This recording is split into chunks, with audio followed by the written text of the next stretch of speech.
Just eat it, Olivia. Stop being so dramatic. My mom snapped, pushing the plate of shrimp pasta toward me. The familiar tightness crept into my throat just from the smell. Everyone else is enjoying it. You're ruining another family dinner. I'm Olivia Mitchell, 24, and for as long as I can remember, certain foods have made me sick. Not just uncomfortable, but really sick. Throat tightening, stomach cramping, dizziness kind of sick. But according to my family, I was just being difficult. Mom, please, I said quietly, pushing the plate away. You know seafood makes me ill. My sister Kate rolled her eyes from across the table. Oh, here we go again with your mysterious reactions. You ate fish sticks all the time when we were kids. That was before I started, but Dad cut me off. Enough. Your mother spent hours cooking this meal. The least you could do is show some appreciation. I looked down at my empty plate, fighting back tears.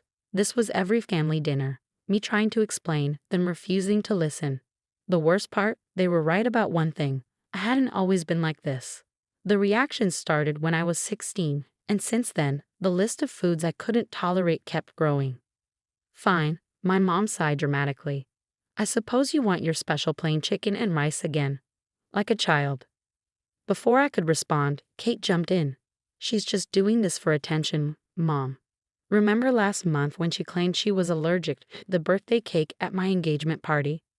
I remembered. I also remembered spending that night violently ill. But nobody saw that part because I'd learned to hide my reactions. It was easier than dealing with their mockery. My dad reached across the table and put a small portion of pasta on my plate. Just try a bite, princess. Your mother's right. This picky eating has gone on long enough. I stared at the pasta, my heart racing. They didn't understand. They never understood. Every time I tried to explain about the throat tightening, the difficulty breathing, the crushing stomach pain, they dismissed it as anxiety or attention seeking. I can't, I whispered, standing up. I'm sorry, but I can't. Sit down. Mom's voice cracked like a whip. You're 24 years old, for heaven's sake. This is ridiculous. I remained standing, gathering my courage. What's ridiculous is that none of you believe me. I've been telling you for years that something's wrong, but you won't listen. Kate snorted. Oh, we listen. We listen to your new food drama every single week. Last month it was dairy. Before that it was nuts. Now it's seafood. What's next, Air?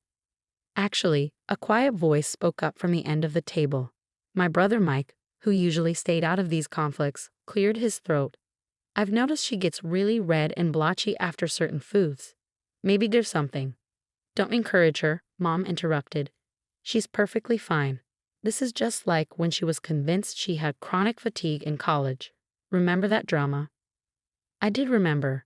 I also remember the doctor suggesting food allergy testing back then. But my parents had dismissed it as unnecessary. They were convinced it was all in my head. The shrimp pasta sat on my plate, taunting me. The smell alone was making my throat feel tight. But years of their disbelief had planted seeds of doubt in my own mind. Maybe they were right. Maybe I was being dramatic. With trembling hands, I picked up my fork.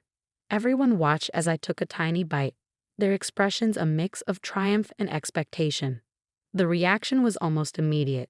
My throat began to close, and the familiar panic set in. But this time it was different, worse than ever before. See, Mom said proudly, nothing happened. Just like we said. I tried to speak, to tell them something was very wrong. But no words came out. The room started spinning, and the last thing I heard was Mike's alarmed voice saying, "Her face. Look at her face." Then everything went black. I woke up to bright lights and the steady beep of hospital monitors. Mike was sitting beside my bed, his face drawn with worry. In the hallway, I could hear my parents' voices arguing with someone. What happened? I managed to whisper. Mike squeezed my hand. You had a severe allergic reaction. They had to use 2 EpiPens in the ambulance. He paused, his voice thick with emotion. They said if we waited any longer to call 911. The door opened and a doctor walked in, followed by my pale-faced parents. Ms. Mitchell, she said, looking at her chart. We've got your initial test results back, and I have to say, I'm concerned about what I'm seeing. The doctor's words hung in the air as she pulled up my test results on her tablet. Ms. Mitchell has one of the most severe cases of multiple food protein intolerance syndrome I've seen, combined with several life-threatening allergies. My mother sank into the chair beside Mike, her face ashen. But she was fine as a child. This can't be right. Actually, the doctor continued, her voice firm. FPIES and severe allergies can develop at any age. Looking at her medical history, the symptoms started appearing in her teens. As no one investigated this before. Dad shifted uncomfortably. We thought she was just being particular about food. Particular? The doctor's eyebrows shot up. These test results show severe reactions to shellfish, dairy, nuts, and several other protein groups. This isn't about being particular. These reactions could be fatal. I watched as the weight of those words settled over my family. Years of dismissal, mockery, and forced feeding flashed through my mind. All those times I begged them to believe me, only to be told I was seeking attention. The blood tests also show significant inflammation markers. The doctor continued, turning the tablet so they could see. Her body has been under constant stress from repeated exposure to trigger foods. Frankly, I'm concerned about the long-term damage this has caused. Mom started crying quietly, but I felt oddly detached from her tears. Where was this concern when I was doubled over in pain after family dinners? Where was this worry when I begged to see a specialist? We'll need to run more comprehensive allergy panels, the doctor explained, but for now, I'm prescribing 2 EpiPens that she must carry at all times. And we'll need to discuss a strict elimination diet. I've basically been doing that already, I interrupted, my voice hoarse. When I could. When I was allowed to. The sharp intake of breath from my parents told me the blow had landed. Good. Mike, who had been quiet until now, spoke up. I should have said something sooner. I noticed how sick she would get, but I didn't want to cause problems. The doctor made some notes on her tablet. Going forward, Ms. Mitchell will need her entire family's support. This condition requires careful management. One mistake could be catastrophic. As if to emphasize her point, a nurse came in to adjust my IV drip. Your anaphylactic response was severe, she explained kindly. We'll need to keep you under observation for at least another 24 hours. Kate chose that moment to burst into the room, her face streaked with tears. I came as soon as Mike called. Olivia, I'm so sorry. I had no idea. But I wasn't ready for her apology. Not yet. Not after years of her leading the charge and mocking my food drama. Ms. Mitchell needs rest. The doctor intervened, clearly sensing the tension. I'll have the nurse bring in some information packets about FPIES and anaphylaxis. I strongly recommend the whole family educate themselves about these conditions. After the doctor left, an uncomfortable silence filled the room. My parents looked lost, Kate kept wiping away tears, and Mike just held my hand, his grip steady and apologetic. Finally, Mom spoke, her voice small. Why didn't you push harder to make us understand? Why didn't you insist on seeing a doctor? I stared at her in disbelief. I did. For years I did. You told me I was being dramatic. You told me it was all in my head. You forced me to eat foods that made me sick because you didn't believe me. We didn't know, Dad started, but I cut him off. You didn't want to know, I corrected him. It was easier to blame me than to admit something might actually be wrong. Do you know how scary it is to feel your throat closing up while your own family tells you you're faking it? The monitors betrayed my rising stress levels, their beeping increasing slightly. Mike squeezed my hand in warning. The doctor said I could have died tonight. I continued, my voice shaking. If Mike hadn't noticed my reaction and called 911, I could have died at our dinner table while you all told me to stop being dramatic. The truth of those words seemed to hit them like a physical blow. Mom started sobbing in earnest now. Dad looked like he aged 10 years, and Kate couldn't even meet my eyes. A nurse poked her head in. Everything okay in here? Her heart rate is elevated. We were just leaving, Mike said firmly, giving our parents a pointed look. My sister needs to rest. As they filed out, each looking more devastated than the last, I felt a strange mix of vindication and exhaustion. The truth was finally out, backed by undeniable medical evidence. But the cost of that validation had almost been my life. Mike stayed behind briefly. I'll be back tomorrow with your things. And Olivia? He paused at the door. I'm so sorry I didn't speak up sooner. That changes now. As the door closed behind him, I closed my eyes, finally letting my tears fall. Years of being disbelieved, dismissed, and mocked had led to this moment. But as I drifted off to sleep, one thought kept circling in my mind. What would happen now that they couldn't deny my condition anymore? 3 months after my hospitalization, I sat in my new apartment, carefully reviewing the menu for our first family dinner since the incident. My phone buzzed with a text from Mom. Just double checking. Olive oil is safe, right? I cleaned the entire kitchen and bought new pots to avoid cross-contamination. I smiled slightly at her message.